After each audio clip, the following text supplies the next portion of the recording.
Hello, everyone, and welcome. My name is Chrisnatha DeRozier, certified life coach, author, and speaker, and your host. And welcome to the Serving with Purpose Fireside Chat Series. This is where we highlight incredible women that are serving with purpose. And today we have an amazing special guest. She is serving with purpose as so many roles and hats that she wears, but specifically as a speaker, a vision coach, and a leader. Her name is Jiselle Alleyne Clement. So welcome, Jiselle. Hello. Thank you so much, Chrisnatha. Thank you for having me. Absolutely. And so I want to ask you a very loaded question, but I know you're the person that can answer it the best. So who is Jiselle? Oh, loaded indeed. When I get that question, I'm like, how should I answer it? I wear so many hats. So I start with this answer. In this season, God has me wearing the hat of empowerment speaker, vision coach, and mentor. He also has me wearing the hat of supportive wife. And I think those two roles are my dominant roles in this season.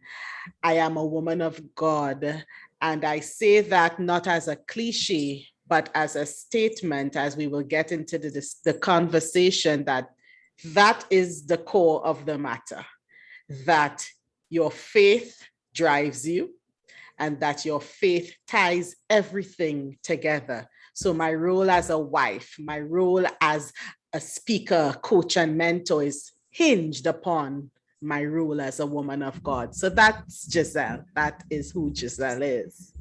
Wow. Thank you so much. That was amazing.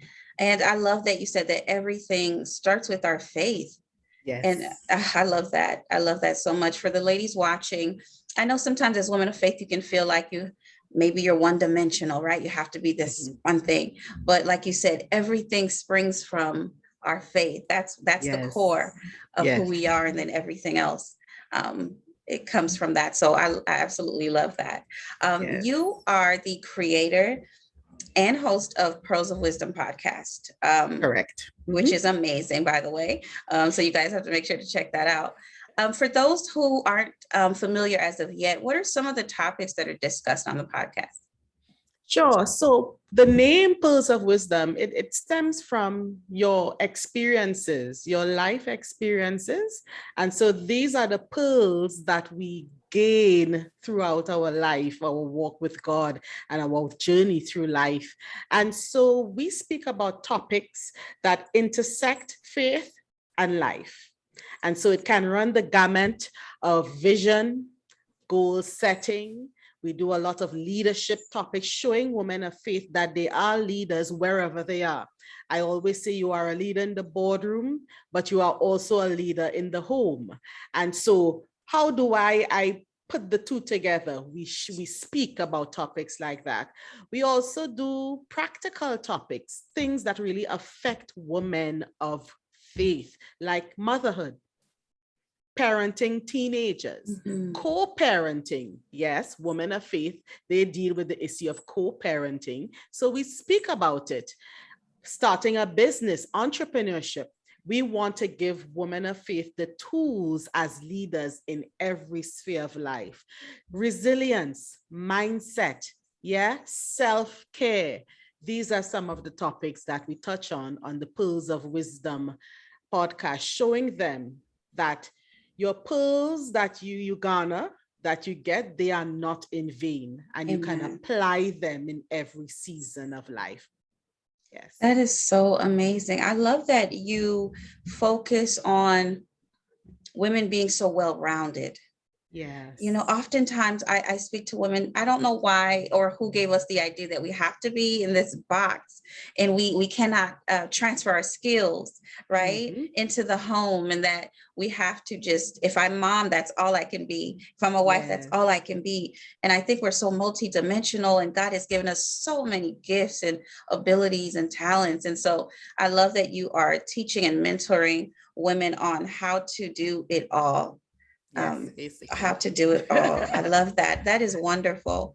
And what would you say to women who are feeling like, well, I'm a woman of faith. I just want to kind of play it small. I don't want to do too much. I just, as long as I go to church, I pray, right? That should be enough. What would you say to that woman that might have those amazing talents on the inside, but maybe don't know how to tap into them, or might even be afraid to do so?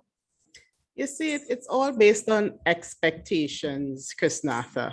And so that woman is probably thinking about everyone's expectation of her.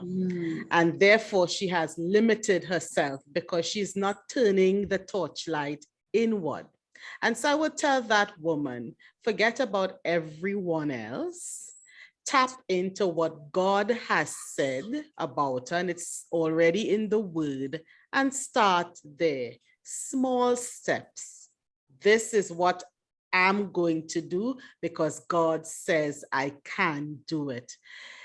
If we are to live life, the word of God says he has given us the more abundant life. And when you think of abundance, you think of fullness, you think of nothing is lacking, that we can experience that. And it's not when we get over in the sweet by and by, it's now. Yes, and now. So I would encourage any woman, live the more abundant life. It makes no sense that we journey through life and we didn't taste the fullness, the everything of God, as I like to see. So I would encourage her, forget about the expectations of everyone else. Start to commune more with God and find out what he wants for you, and start with small steps on that new path. I love that. That is so beautiful. Live. Don't limit yourself. Yes, live. I absolutely love that. I know growing up in a religious community personally, that for a long time, it was frowned upon to be super creative and to want to do all these things and have all these dreams. And I would hear comments like, why don't you just go sit down? Why can't you just be happy with this? Why can't you just be satisfied? And for a while, I kind of just said, oh, I'm dreaming too big. My imagination is doing too much, And then it wasn't until I got older, I literally became free. And I said, oh my God, I can be so many things. I can grow. I have room to become this different version of myself over and over. And so it's such a beautiful feeling to literally, like you said, live and be free. So thank you so much for that. Sure. That's awesome. That's awesome. So how does purpose play a role in the work that you do? Oh, purpose plays a central role. As I said, if God placed us here, it's for a reason. I like to ask people, you will hear me say in my sessions with women, think about it. Because I like people to pause and really think about it. If we say we serve a God, a big God, who he made everything and he has everything in control, he has ordered our steps, nothing catches him by surprise, then that speaks to purpose. That speaks to a reason for being, for living. And it's our job to find that out. Yeah. And so as we find out our purpose as women, yeah, we then start to live this out. I spoke about this about a few weeks ago. God gave us a beginning. God gave us an ending. We all have a beginning and an ending. We are left with the middle. And that is where purpose comes in. And then I heard one of my mentors, she spoke about the same thing. And then just yesterday, I heard another man of God speaking about the same thing. So I'm saying, you're onto something, God. You want us to remember we are responsible for the middle. You are Chrisnatha. I am responsible for the middle. How do we handle the middle is where purpose would come in. Because if we don't know our purpose for being, we will mishandle the middle. And we would find ourselves like the children of Israel going around in circles for many years, wasting precious time in the middle. And it's until we find out, God, why am I here? And start to live out that purpose, then we see things changing for us in the middle. We have a better experience of the middle. We start to enjoy the middle. And that's why we would say, I'm finally enjoying my life. It's because you found out your purpose, your reason for being. Yeah. Oh, that was wonderful. The middle. I love that. I love that. What are we doing in the middle? It's so good. It's like when you are looking at someone's obituary where they have the, Yes. The date where they were born and then the Yes. date where their life had ended, their physical life on earth. And then that dash in the middle. And you're like, Yep. wow.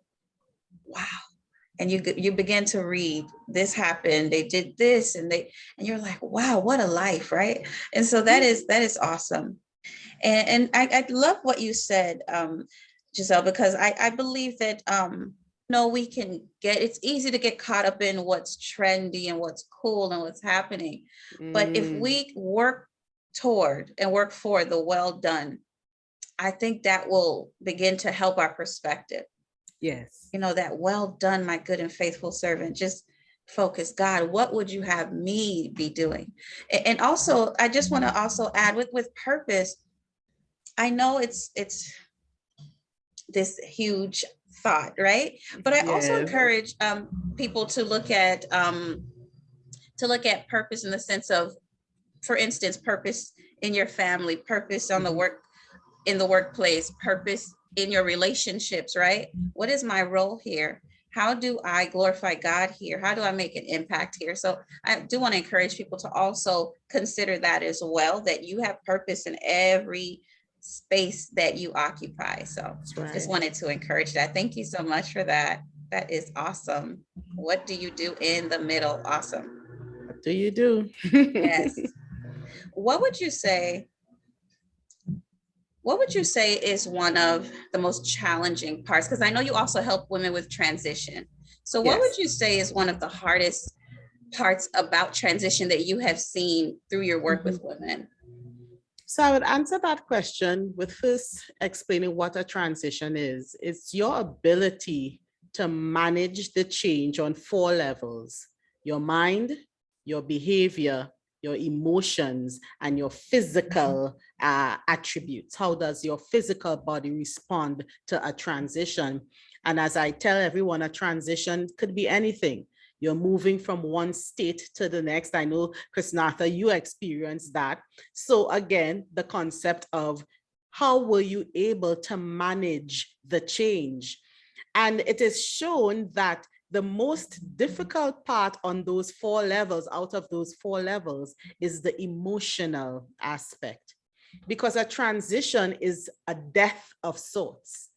Studies show that persons, they go through a grieving process because you're leaving behind the known and you're entering into a period of the unknown. You do not know what is ahead. You have so many ties with what you are leaving, yeah? And so you go through what is similar to the grieving process as if you experienced the death of a loved one. So when I speak to women, I have to show them that you have to process this grief similarly to how you would process the grief of a loved one. And you have to go through that first. And the longer you stay in denial, it's the longer you stay in transition, and you're not able to navigate through transition. So we have to start there. We have to recognize that I'm grieving. I always give the example of my life when I lost my job, a beautiful career that I worked hard at. I was on my way to the top. I knew that I was going to be at the top of my field in a couple of years, and then I lost my job. And for 2 years afterwards, I was in a state of denial And that's why I coined the term transition paralysis. I was stuck. And it was not until I started to process my grief. That's the point that I was able to start moving and navigating through my transition. So that's where you have to start with women, anyone, but because I deal with women, that's where I have to start. That's the starting point. And then you take them through the journey of navigating their transition. I love that. I love that because I can truly say there was a period, even for me, where I had to grieve what I used to know and say, okay, that has ended. This is a new chapter. And so let's see what God has for me here. So I love that you shared that with us. I have one more question regarding vision. I know that you're also a vision coach. Oftentimes there can be our vision for our life versus God's plan for our life. How do we get those things to align? How do we make that all work together? If you're a woman of faith, vision starts at the point of surrender. Because as you said, Chrisnatha, my vision for my life and God's vision for my life.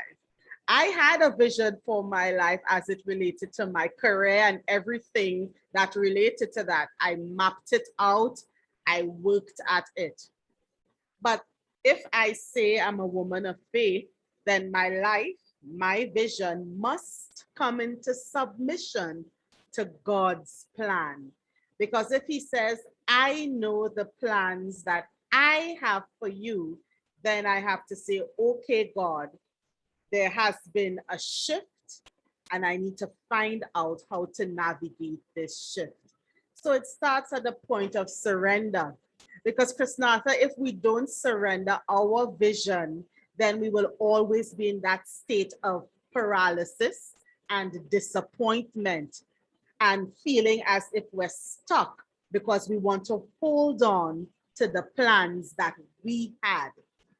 And so I would encourage anyone, if you're in that place where there's a battle, there's a war going on between what you want, what you saw for your life, what's the reality right now, you need to pause and say, okay, God, let's get things back on track.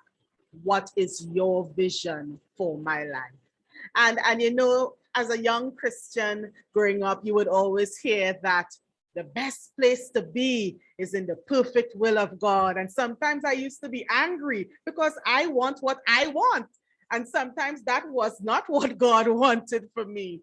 But as we mature as women and as we take on different roles and we mature in God, we really have to say, you know what? The best place to be is in God's will. And so if the vision I have for my life is no longer in alignment, then okay, God, what's your vision for my life? Thank you so much. I love that. Welcome. You know, surrendering. Sometimes that can be hard because if we're honest, I know I had some control issues myself. I wanted to be in charge in a lot of areas of my life and give God certain parts and say, you can be Lord over this, but I'm going to handle this side. I handle this, yes. God, I'm really good at this. I got this and I can help you. I like that. I didn't have any of it handled. But I'm so glad, like you said, with growth and maturity in him, I was able to just say, I'm open to whatever you want to do. Yes. Because that's the best place to be, like you said. So thank you so much. That is amazing. I do want to thank you so much for hanging out with us, but I want to know, how can we stay connected with you? Sure. On all social media platform and on Facebook, you could find me through the name of my consultancy, Pearls of Great Price Empowerment Services. On LinkedIn, Pearls of Great Price Empowerment Services, as well as Instagram, Pearls of Great Price Empowerment Services. Or if you want to contact me, you can do so via email, pearlsofgreatprice1@gmail.com, or you can contact me via telephone 1-868 313-5056 to find out more about what I do and how we can work together for the kingdom. Thank you so much. Ladies, make You're sure you welcome. book her, okay, for your empowerment events. She is amazing. All right. Thank you. So Jiselle, thank you so much. And ladies, thank you for tuning in. And for more incredible conversations like this one, be sure to grab your ticket to the Masterpiece Virtual Experience 2021, taking place November 6th. You can grab your ticket at bit.ly/masterpiece 2001 event. So we'll see you there. And everyone take care. And until next time, be well.